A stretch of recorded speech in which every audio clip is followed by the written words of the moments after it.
my name is Neelam Mishra and this is my YouTube channel Commerce Learning। यहाँ पे मैं commerce से रिलेटेड टॉपिक पे वीडियोस बनाती रहती हूँ और मैंने कुछ वीडियोस ऑलरेडी बनाए हुए हैं।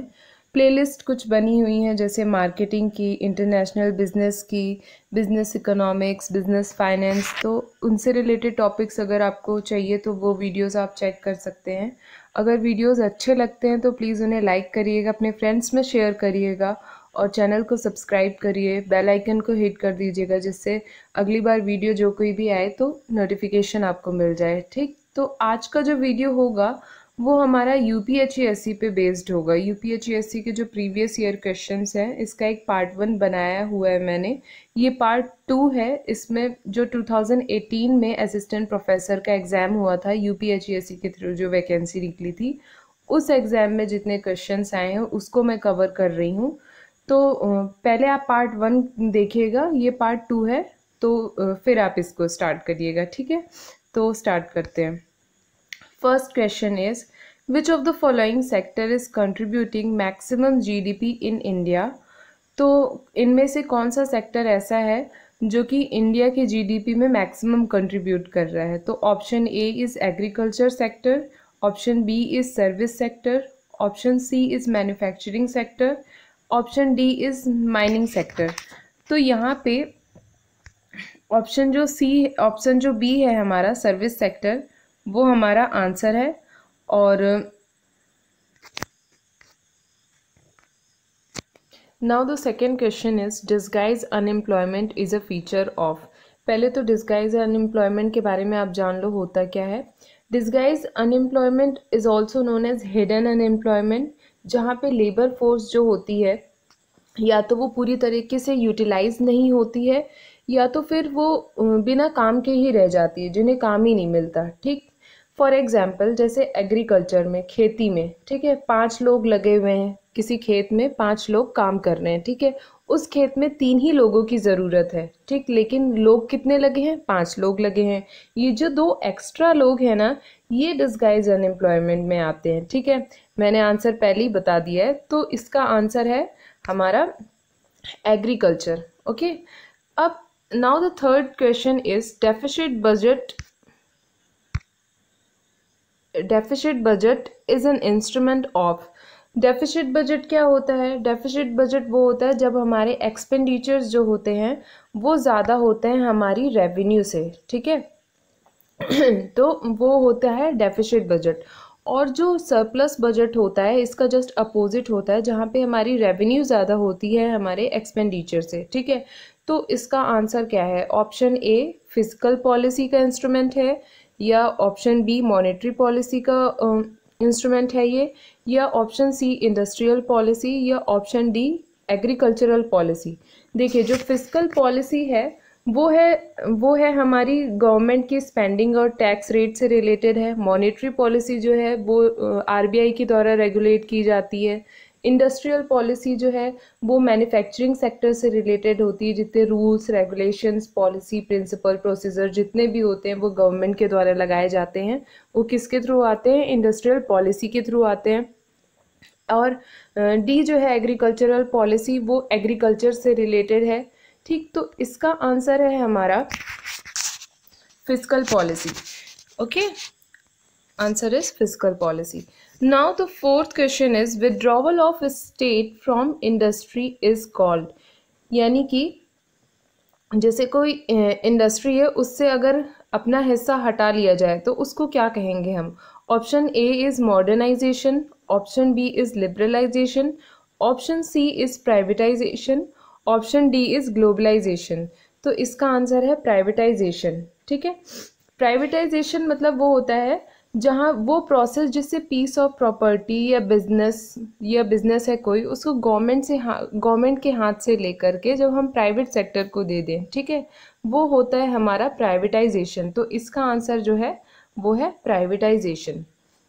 ओके, अब ये प्राइवेटाइजेशन क्यों किया जाता है? जिससे बचत हो और जो इफ़िशियंसी है काम में वो ज़्यादा आ सके, और जो सर्विसेज दी जा रही हैं पब्लिक को वो और अच्छे से प्रोवाइड की जा सके, इसलिए ऐसा किया जाता है। Okay, now the fifth question is special economic zone in India is motivated by experience of. जो स्पेशल इकोनॉमिक जोन है हमारे इंडिया में वो किसके द्वारा, मतलब किसके बाद आए? तो option A is China, option B Japan, option C USA, option D Germany. तो ये आया था चाइना के बाद, ठीक है। तो इसका आंसर हो जाएगा ऑप्शन ए चाइना। तो अब ये स्पेशल इकोनॉमिक जोन होते क्या हैं? स्पेशल इकोनॉमिक जोन वो होते हैं जहाँ पे ट्रेड लॉज जो होते हैं वो अलग लगते हैं बाकी कंट्री के जो दूसरे पार्ट्स हैं उनके कंपैरिजन में, ठीक है। स्पेशल इकोनॉमिक जोन में क्या किया जाता है, क्यों मतलब स्पेशल इकोनॉमिक जोन आया था? ये आया था 2005 में इंट्रोड्यूस किया गया था टू प्रमोट एक्सपोर्ट को प्रमोट करने के लिए, ठीक है। और जो स्पेशल इकोनॉमिक जोन में होने वाले एक्सपोर्ट जो होते हैं उसमें custom duty, excise duty, minimum alternate tax ये सब नहीं लगते हैं, ठीक है। तो ये तो है हमारा special economic zone. Now the 6th question is the time limit of filing a complaint before the district forum under the consumer protection act 1986 is. यानी कि वो टाइम लिमिट किसी कंप्लेन को करने के लिए डिस्ट्रिक्ट फोरम के अंदर टाइम लिमिट है क्या? Option A is 1 year, option B is 2 year, option C is 3 year, option D there is no limit. तो इसका आंसर है ऑप्शन बी 2 ईयर्स। यानी कि अगर डिस्ट्रिक्ट फोरम के अंदर आपकी कोई कंप्लेन है तो आप उसे विद इन 2 ईयर आप उसे फाइल कर सकते हैं, ठीक है। Now the 7th question is Who propounded the word privatization? Privatization word के जनक कौन है? Option A Elton Mayo, option B F W. Taylor, option C L. Urwick, option D Peter F. Drucker. तो प्राइवेटाइजेशन के प्रोपाउंडर हैं हमारे Peter F. Drucker. Option D is the right answer. Now question number 8 is GST is a. GST क्या है, ठीक है। Option A is central tax, option B federal tax, option C state tax, option D local tax. तो answer B is the right answer, federal tax है ये। Federal tax का मतलब है कि सेंट्रल गवर्नमेंट और स्टेट गवर्नमेंट दोनों के द्वारा ये लगाया जाता है, ठीक है। जो जीएसटी है वो हमारी डुअल जीएसटी मॉडल पे आधारित है, ठीक है। तो स्टेट और सेंट्रल गवर्नमेंट दोनों जो मिल के काम करती है उसी को फेडरल का मतलब ही होता है मिल करके काम करना। तो ये फेडरल टैक्स है, okay. Now the 9th question is the period of 12th 5-year plan is. जो 12th 5-year प्लान है वो उसका पीरियड क्या है? Option A 2011 to 16, option B 2012 to 2017, option C 2013 to 2018, option D 2014 to 2019। तो option B is the right answer. 2012 से 2017 तक हमारी 12वीं परियोजना चली थी, मतलब 12th 5th ईयर प्लान जिसको बोलते हैं, ठीक है। तो इसका मोटो क्या था? इसका जो मोटो था वो थीम थी faster more inclusive and sustainable growth. Sustainable growth को यहाँ पे ऐड किया गया था। जो ग्रोथ रेट का टारगेट था वो था 8%। और 2012 से 2017 तक तो 12वीं परियोजना चली। फिर उसके बाद क्या हुआ? उसके बाद नीति आयोग ने इसे रिप्लेस कर दिया था, ठीक है। तो ये तो था 12th 5-year प्लान के बारे में। Now the 10th question is Jan Dhan योजना इज रिलेटेड। जन धन योजना किससे रिलेटेड है? Option A priority sector landing, option B financial inclusion, option C micro finance and option D non performing asset. तो इसका आंसर है financial inclusion is the right answer. देखिए जनधन योजना का लैंडिंग सेक्टर से लेना देना नहीं है, माइक्रो फाइनेंस से नहीं है, नॉन परफॉर्मिंग एसेट से तो बिल्कुल भी नहीं है। जनधन योजना जो थी वो हमारे इसका मोटो ये था कि ज़्यादा से ज़्यादा जो गरीबी रेखा के लोग हैं इन लोगों को सेविंग अकाउंट खुलवाया जा सके, इन्हें क्रेडिट और इंश्योरेंस ये सारी सुविधाएं गरीबों को दी जा सके, ठीक है। तो ये जनधन योजना इसलिए लाई गई थी। Now the 11th question is which act was replaced by the introduction of competition act 2002, यानी कि इनमें से कौन सा एक्ट कॉम्पिटिशन एक्ट के आने से रिप्लेस हो गया? First option is FERA, second is POTA POTA, third is MRTP act and D is POCSO act. तो इसका आंसर है MRTP एक्ट। तो जब कंपटीशन एक्ट आया तो जो हमारा MRTP एक्ट था वो रिप्लेस हो गया था, ठीक है। जो फेरा है वो हमारा रिलेटेड है फॉरेन एक्सचेंज रेगुलेशन से। जो पोटा है वो है प्रिवेंशन ऑफ टेररिज्म एक्ट 2002 में ये बना था। एकदम ध्यान से सुनिएगा और सब कुछ नोट करते जाइए, ठीक है। मैं बार बार बोलूँगी नहीं, लेकिन प्लीज़ आप लोग नोट करेंगे ना तो बाकी के ऑप्शंस जितने हैं वो भी आपके तैयार होते चलेंगे, ठीक। और खुद से भी आप गूगल पे सर्च करिए और उनके बारे में पढ़िए, हो सकता है कि नेक्स्ट क्वेश्चन बाकी के ऑप्शन से ही आ जाए, है ना। तो फिर है MRTP एक्ट। MRTP का फुल फॉर्म है monopoly and restrictive trade practices act 1969। POCSO act जो था वो हमारे बच्चों से रिलेटेड था, ठीक है। बच्चों के लिए ये एक्ट बनाया गया था। Protection of children from sexual offences act 2002, जो बच्चों के साथ में ऐसी हरकतें हो जाती हैं, इसके लिए ये एक्ट लाया गया है बच्चों की सेफ्टी के लिए, ठीक है, चिल्ड्रंस की सेफ्टी के लिए। Now the 12th question is when was the first industrial policy formulated in India? तो ये तो क्वेश्चन आपको याद करना पड़ेगा, पहली इंडस्ट्रियल पॉलिसी कब आई थी? तो ये आई थी 1956 में। इसका डायरेक्ट आंसर मैं बता देती हूँ, ठीक। Now the 13th question is what does 3P initiative refer to? 3P initiative क्या है? Option A public policy paper, option B public private partnership, option C private procurement policy, option D personal production proposal. तो B is the right answer, public private partnership. Public private partnership क्या होती है? जब जहाँ पे government और private दोनों sector मिलकर के किसी प्रोजेक्ट पे काम करते हैं, वो हमारी है public private partnership. Public private partnership का एग्जांपल अगर देखा जाए तो एयरपोर्ट हो गया, रेल रोड हो गए, ब्रिजेस हो गए, टनल्स हो गए, है ना। कुछ एग्जांपल आप भी बताइए पब्लिक प्राइवेट पार्टनरशिप के, कमेंट करिए, पॉज करिए, कमेंट करिए, ठीक। अब now the question 14 is among which of the following item will result in flow of fund? इनमें से कौन से आइटम का मतलब रिजल्ट करता है फ्लो ऑफ फंड से रिलेटेड, कौन सा है, ठीक। बेसिकली तो option A is credit sale of building, option B is issue of bonus share, option C is goodwill return of, option D transfer of profit to general reserve. तो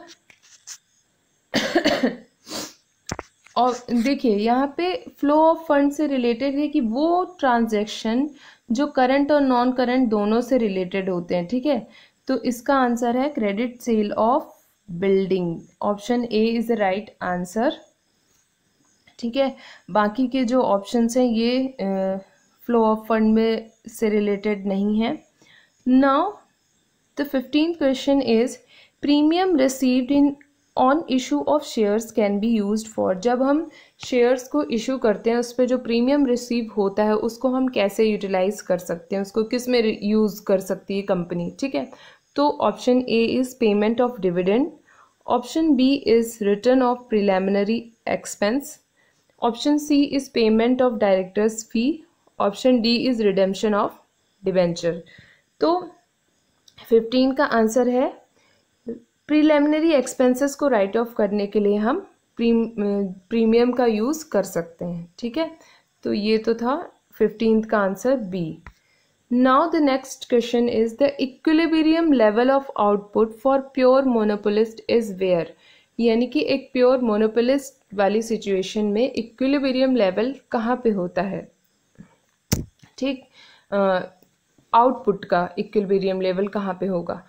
option ए जब marginal revenue marginal cost के equal होगा, option B जब marginal revenue जो होगा वो कम होगा marginal cost से, या सी जब प्राइस लेस होगा एवरेज कॉस्ट से, या ऑप्शन डी मार्जिनल रेवेन्यू जब मैक्सिमम यानी ज़्यादा होगा मार्जिनल कॉस्ट से। तो A is the right answer जब हमारा मार्जिनल रेवेन्यू और मार्जिनल कॉस्ट दोनों एक दूसरे के इक्वल होंगे तब। ठीक है, now the 17th question is the nature of business economics is option A prescriptive, option B descriptive, option C of positive science, option D all of the above. तो जो बिजनेस इकोनॉमिक्स का nature है वो है हमारा prescriptive. Prescriptive का मतलब क्या होता है?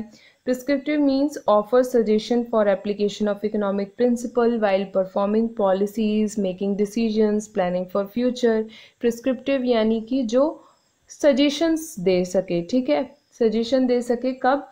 पॉलिसीज़ बनाने के लिए, डिसीजंस लेने के लिए, फ्यूचर की प्लानिंग करने के लिए। ठीक है, तो ये बिजनेस इकोनॉमिक्स का नेचर है कि वो प्रिस्क्रिप्टिव है। Okay, now the 18th question is which one is not the function of new issue market? इनमें से कौन सा न्यू इशू मार्केट का फंक्शन नहीं है? Option A origination of security, option B underwriting of security, option C distribution of securities, option D administration of securities.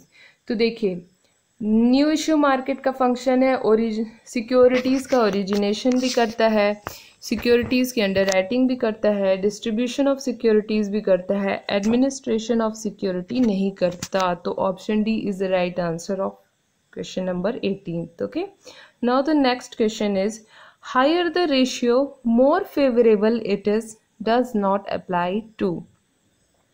यानी कि देखिए, नॉर्मली देखा जाता है जितना ज़्यादा रेशियो होगा उतना फेवरेबल कंडीशन होगी, ठीक है, लेकिन ये किस केस पे अप्लाई नहीं करता है? तो option A net profit ratio, option B stock turnover ratio, option C operating ratio, option D none of these. तो देखिए, यहाँ पे नेट प्रॉफिट रेशियो का अगर रेशियो ज़्यादा होगा, हायर होगा, तो फेवरेबल कंडीशन होगी, यस हाँ होगी। स्टॉक टर्नओवर में भी होगी, लेकिन हमारी ऑपरेटिंग रेशियो में जो है इसमें नहीं होगी। इसमें क्यों नहीं होगी? क्योंकि high operating ratio is a negative sign because it indicate the operating expenses are increasing relative to sales और रेवेन्यू। हिंदी में बोलूँ तो मतलब जब अगर मान लीजिए ऑपरेटिंग रेशियो ज़्यादा है तो वो ये इंडिकेट करता है कि हमारे ऑपरेटिंग एक्सपेंसेस यानी हमारे चालू खर्चे जो हैं वो हमारे ज़्यादा हैं हमारी इनकम से, ठीक है, हम कमा कम रहे हैं, खर्चा ज़्यादा कर रहे हैं, हमारी सेल कम हो रही है लेकिन हमारे खर्चे बहुत ज़्यादा हो रहे हैं। तो ये एक नेगेटिव साइन होता है जहाँ पे ये कंडीशन बिजनेस के लिए फेवरेबल नहीं होती है। तो higher the ratio more favourable it is does not apply to operating ratio. Okay, now the 20th question is in accounting profit prior to incorporation is treated as. Accounting में profit prior to incorporation को कैसे treat किया जाता है? Profit prior to incorporation का मतलब है कि इनकॉर्पोरेशन से पहले जो प्रॉफिट है वो लाभ। तो देखिए तो इसको कैसे ट्रीट करते हैं? Option A is capital reserve, option B is revenue reserve, option C is secret reserve, option C general reserve. तो इसका आंसर है हमारा option number A capital reserve. ठीक है, देखिए prior to profit prior to incorporation का मतलब है वो प्रॉफिट जो इनकॉर्पोरेशन होने से पहले ही मिल गया हो, ठीक है, तो उसको हम कैपिटल रिजर्व की तरह रखेंगे। क्यों उसको हम कैपिटल रिजर्व की तरह रखेंगे? क्योंकि अगर हम देखें तो जब कंपनी एग्जिस्टेंस में आई ही नहीं है और प्रॉफिट हमें हो गया है तो हम उसको लीगली तो डिस्ट्रीब्यूट कर नहीं सकते हैं, ठीक है, इसीलिए हम उसको as a capital reserve treat करते हैं। ठीक, समझ में आया? अगर आ गया तो कमेंट करिए कि समझ में आ गया। Now 21st question is old profit sharing ratio minus new profit sharing ratio is equal to. Option A existing ratio, option B gaining ratio, option C sacrificing ratio, option D 0। देखिए sacrificing ratio यहाँ पे इसका correct answer है। 1 second, sacrificing ratio Sacrificing ratio is the right answer. Sacrificing ratio का formula होता है old profit sharing minus new profit sharing. ठीक, तो फॉर्मूले आप लोग बिल्कुल याद रखिए. रेशियो से रिलेटेड जितने फॉर्मूले हैं, operating profit, net profit, gross profit, जितने हैं सब याद करके रखिए. कोई भी फॉर्मूला पूछ ले, फॉर्मूले से तो नंबर जाना ही नहीं चाहिए. ठीक है. Now 22nd question is in cash flow from financial activities is included. Finance, देखिए कैश फ्लो में 3 तरह की एक्टिविटी होती है, ऑपरेटिंग, इन्वेस्टिंग, फाइनेंसिंग. ठीक है. फाइनेंसिंग एक्टिविटी में कौन सा है? Option A issue of share capital, option B dividend received, option C transfer to reserve, option D cash paid to employees. तो answer A is the right answer. Issue of share capital is included in cash flow from financing activities. ठीक. Now the 23rd question is income received in India or deemed to be received in India is taxable in hand of. यानी कि जो income received in India में है और deem to be received in India है वो किसके हाथ, मतलब किसके लिए टैक्सेबल होगी? ऑल एसएससीज के लिए, कि रेसिडेंट्स के लिए, कि नॉट ऑर्डिनरी रेसिडेंट के लिए, कि नॉन रेसिडेंट एसएससी के लिए? तो option A is the right answer. All एसएससीज के लिए ये टैक्सेबल होगी. ठीक है. Now the next question is the maximum amount for deduction of entertainment allowance to government employee is. यानी एक सरकारी कर्मचारी को एंटरटेनमेंट अलाउंस का कितना मैक्सिमम डिडक्शन मिलता है? Option A 5000, option B 7500, option C 1/5 of salary, option D not at all. तो देखिए इसका जो आंसर है वो है ऑप्शन नंबर ए. ए कैसे है वो बताती हूँ. देखिए जो एंटरटेनमेंट अलाउंस है वो एज पर सेक्शन 6(2) के थ्रू मिलता है. ठीक है. ये अलाउंस सैलरी के हेड में आता है. ठीक है. जो 5 हेड्स हैं उसमें सैलरी वाले हेड में आता है. अब यहाँ पे 3 कंडीशन दी रहती है. जो सबसे कम अमाउंट निकल के आएगा वही हमारा मैक्सिमम अमाउंट होगा डिडक्शन का एंटरटेनमेंट अलाउंस के लिए. ठीक है. तो पहला है 5000. दूसरी कंडीशन होती है 20% ऑफ बेसिक सैलरी. तीसरी जो कंडीशन ये रखी जाती है कि जितना पिछले साल एंटरटेनमेंट अलाउंस मिला होगा उतना. ठीक है. तो इन तीनों में से जो सबसे कम होगा उतना ही हमें मैक्सिमम अमाउंट मिलेगा डिडक्शन के लिए. ठीक. फिर है question number 26. Deduction under section 37/1 shall be allowed for those expenditure which are of nature. यानी कि सेक्शन 37(1) के अंदर किस नेचर के एक्सपेंडिचर के लिए डिडक्शन मिलता है? Option A is revenue, option B is capital, option C both, option D none. तो यहाँ पे रेवेन्यू नेचर के जितने भी एक्सपेंडिचर होंगे वो हमें मिलेंगे. ठीक है. डिडक्शन के लिए. अब ये जो सेक्शन 37(1) है वो रेवेन्यू एक्सपेंडिचर के लिए मिलता है और ये आता है बिजनेस एंड प्रोफेशन वाले हेड के अंदर, बिजनेस और प्रोफेशन गेन के लिए. ठीक है. Now the question 27th is the base of tax under the head income from house property is. Option A rent receive, option B annual value, option C standard rent, option D municipal value. तो जो tax है income head from house property के लिए उसका base किसे लिया जाता है? तो हाउस प्रॉपर्टी की एनुअल वैल्यू को हम बेस बनाते हैं under the head of house property. ठीक है. Now the 28th question is return on income is submitted under following action. Return on income किस, मतलब इनकम रिटर्न किस सेक्शन के अंडर होती है? Option A section 138, option B section 139(1), option C section 142, option D none. तो option A is the right answer.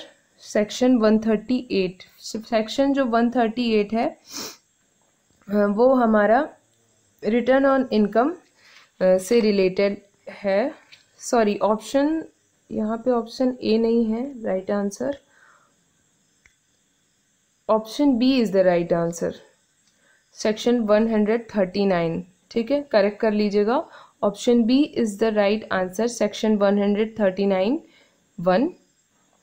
ये यहाँ पे इनकम रिटर्न फाइल की जाती है सेक्शन 139 1 के अंदर।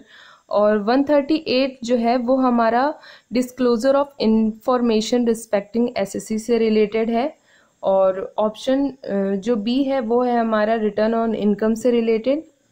ऑप्शन नंबर सी जो सेक्शन 142 है वो हमारा रिलेटेड है when assessing officer asking for additional document and information, यानी कि जब हम टैक्स फाइल करते हैं तो जो जैसे हमने अगर टैक्स पे कर दिया है और या तो टैक्स पे कर दिया है या तो नहीं किया है, किसी भी कंडीशन में अगर ऑफिसर अगर हमसे एडिशनल डॉक्यूमेंट आस्क करते हैं, मांगते हैं, तो वो सेक्शन 142 के तहत होता है। ठीक, now the next question is when a person reduce his total income by making false claim it is a process of.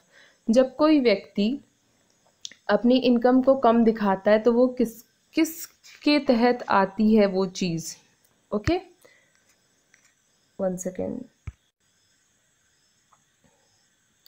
हाँ, तो option A is tax avoidance, option B tax evasion, option C tax planning, option D tax management. तो देखिए, तो इसका answer है हमारा option B tax evasion. जब भी हम अगर अपनी इनकम को कम दिखा रहे हैं या टैक्स की चोरी कर रहे हैं तो वो हमारा टैक्स इवेजन के थ्रू होता है। और जो टैक्स इवेजन होता है वो इलीगली होता है और इलीगली हम टैक्स को अवॉइड करते हैं। ठीक है, टैक्स अवॉइडेंस जो होता है वो जितने भी मतलब हमें रूल्स में से जो लूप होल्स मिलते हैं ना, उनको हम यूज़ करते हैं, जो कि लीगली परमिशेबल है, लीगली परमिट है, हम टैक्स अवॉइडेंस को यूज़ कर सकते हैं। लेकिन जो टैक्स इवेजन है वो टैक्स की चोरी होती है। टैक्स प्लानिंग जो होती है वो इसलिए की जाती है जिसलिए डिडक्शन, एग्जेम्पशन, जो इतने अलाउंस और रिबेट वगैरह है उसका हम यूज़ कर सकें और अपनी टैक्स लाइबिलिटी को मिनिमम कर सकें, इसलिए हम टैक्स प्लानिंग करते हैं। ठीक है, और जो टैक्स मैनेजमेंट है वो टैक्स मैनेजमेंट का काम है, वो तो किसी भी कंपनी की टीम करती है। ठीक है, जो कि पास्ट से रिलेटेड होता है। Okay, now the 30th question is which of the following is a type of efficiency ratio. Option A डेब्ट equity ratio, option B current ratio, option C working capital turnover ratio, option D is net profit ratio. Option C is the right answer. Working capital turnover ratio is related with efficiency ratio. Okay. अब efficiency ratio, also known as activity ratio, used by analysts to measure the performance of a company. किसी company की performance को major करने के लिए इस ratio का use किया जाता है। Okay. So C is the right answer of 30 question. Now the 31st question is, in comparison to perfect competition firm, a monopolistic competition firm is option A smaller in size, option B produce differential product, option C has more freedom for entry and exit, option D spend more on advertisement. So option B is the right answer, produce differential product. देखिए, perfect competition जो form है उसके comparison में monopolistic competition form जो होती है वो differential product को प्रोड्यूस करती है। So option B is the right answer here. Now आज तो 31 क्वेश्चन तक कंप्लीट हो गए। ठीक है, अगर वीडियो आपको अच्छा लगा हो तो प्लीज़ आप वीडियो को लाइक करिएगा और शेयर कर दीजिएगा अपने फ्रेंड्स में, जिससे उनकी भी हेल्प हो सके। और चैनल को ज़रूर सब्सक्राइब करिए। ठीक है, कमेंट करिए कि वीडियो कैसा लगा। Thank you, thanks for watching my video. Bye bye, have a nice day.